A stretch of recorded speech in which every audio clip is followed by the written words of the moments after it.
Hello, I'm going to show you how to use a library called Animate.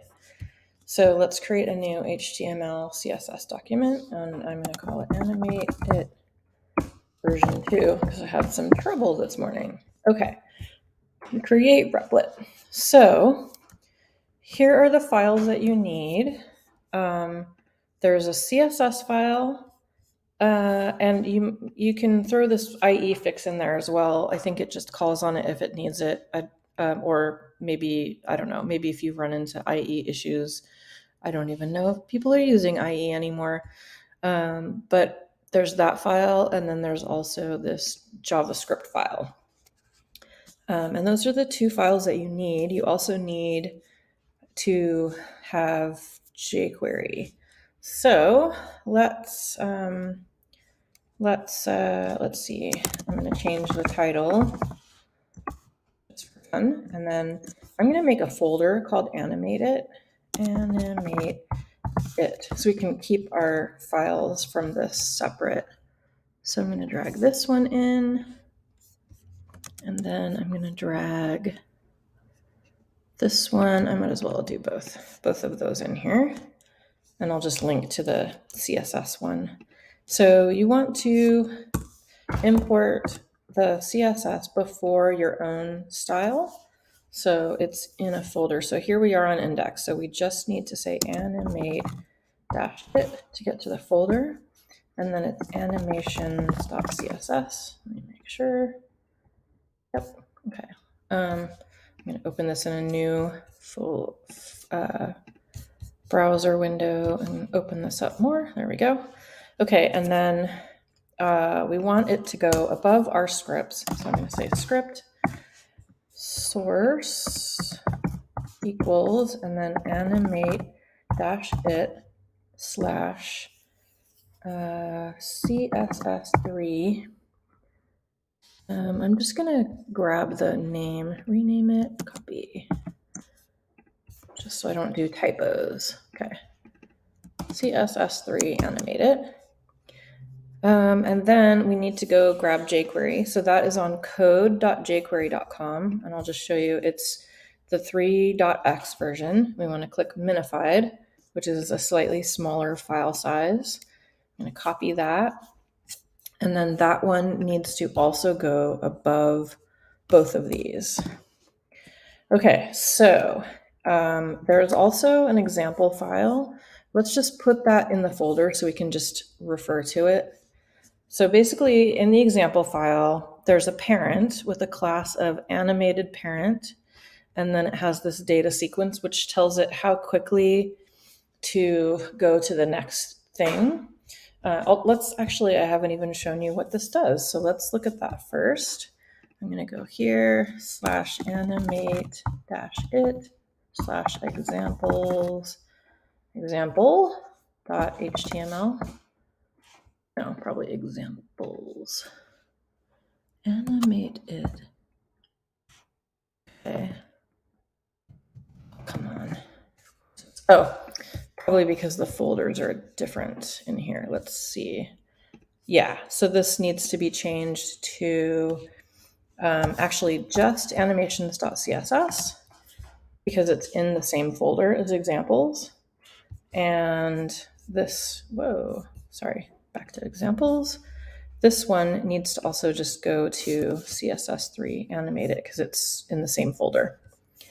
All right, let's try that again. Okay, so it basically, there's a bunch of different styles that you can use.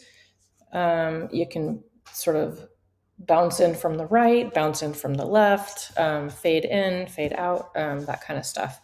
And they're all based on these CSS classes. So we're just using bounce in down right now, and I'll show you some of the others in a minute. Okay, so index page. So let's make, first we need kind of a parent div or main or something to be the parent. And then it's going to have a class, and it's going to have a data-sequence. And that is the timing thing. And then the class is animated parent. And I think that's all we need. Animated parent data sequence. Okay. So I'll just copy one of these and change it. So in our div, we're going to have, first we'll have an H1, animated, bounce in, down, and welcome. We'll just say welcome. Change that to an H1. So let's just check and make sure this is running first. I gotta go back to here, to the main directory. Okay, sweet. Welcome is working. So let's add some H2s. And I'll just make it dorky and boring. This is a super cool website. Okay, so this is ID2. This is the second thing in the order. Let's look at the CSS and find a more, like a different one. So we can do, let's go down where bounce is. Bounce. Okay, so bounce in right, bounce in left, bounce in up. Let's do fade in left. Fade in up, fade in down, fade in down. Let's do fade in down. Why not? So on the second one, we'll do fade in down.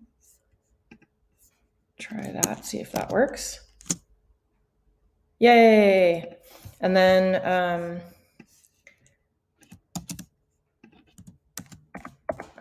another well, let's do H3 just for fun. Haven't bothered with fonts or anything, but we love motion and fun times. Okay, and then let's go look at the styles and see what else we can conjure up here. Flip in. Ooh, let's do that. Let's do like a crazy, let's try flip in X, but I also want to like try these other ones. I honestly only just use the kind of basic ones. Oops. Yeah, so I've never used like flip in or rotate because, you know, I don't know. They're a little bit silly, but also fun, and could work depending on the project. So fade in down, we'll do flip in X. So it's going to flip in on the horizontal. Ooh, oh, see how it's the same data? I didn't change the data ID, so they're actually coming in at the same time. So this one is 3, so it'll come in at 1.5 seconds. Which ends up like this animation takes longer, so they kind of end up happening at the same time. Let's try something. I wonder if I change this to 4, if it'll do it at 2 seconds instead of 1.5. Yeah, okay. So yeah, you can use it to your advantage. Basically, it's taking whatever number this is and multiplying it by this, by these data IDs. You can also just completely slow the whole thing down. Like if I do 1 second, it might feel too slow, but yeah, I mean, that could totally work. Yeah, that's actually a nice timing. Okay, so that is the library. I'm going to put a link to this in the video, so you can just grab this file and these examples and be able to use it in your project. Alrighty, thanks. Bye.